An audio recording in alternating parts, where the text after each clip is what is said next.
CM Vijay sir, நீங்கள்லாம் ஒரு மனுஷனே கிடையாது தெரியுமா? இவ்வளோ பிரச்சனையை தாண்டி, இவ்வளோ தடைகளை தாண்டியும் ஒரு மனுஷன் எப்படி இவ்வளோ தூரம் நிற்க முடியும்? ஆ, நீங்கள்லாம் சாதாரண மனுஷன் கிடையாது. நீங்கள்லாம் தெய்வ பிறவி சார். அப்படிங்கிற மாதிரியான எலெக்ஷன் தான் இந்த 2026 எலெக்ஷன். ஒரு மனுஷன் கான்ஃபிடென்ட்டாக இருக்கலாம், ஆனால் கான்ஃபிடென்ட்டாக மட்டுமே இருக்கக்கூடாது. எப்போயாச்சும் பாசிட்டிவாக இருக்கலாம், ஆனால் எப்போவுமே பாசிட்டிவாக இருக்கக்கூடாது. ஆனால் இவர் எப்போவுமே பாசிட்டிவாக தான் இருக்கார். இவ்வளோ பிரச்சனைகளையும் இவ்வளோ தடைகளையும் இவ்வளோ அவதூறுகளையும் தாண்டி இந்த மனுஷன் இவ்வளோ பெரிய இடத்துக்கு வந்திருக்காரு அப்படின்னா, நம்ம இவர்கிட்ட இருந்து கற்றுக்க வேண்டிய ஒரே விஷயம் இதுதாங்க. இப்படி ஒரு கான்ஃபிடென்ட், இப்படி ஒரு தைரியம், இந்த ஒரு தன்னம்பிக்கை, விடாமுயற்சி, பொறுமை அப்படிங்கிறதெல்லாம் ஒரு மனுஷனுக்கு எல்லாருக்கு மேலே இருக்காதுங்க. ஆனால் இவர் ஒரு மனுஷனுக்கு மட்டுமே இவ்வளோ இருக்குது அப்படிங்கும்போது இதை நம்ம நிச்சயமாக கற்றுக்கணும்.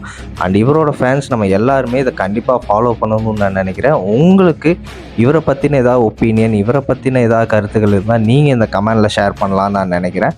And thank you.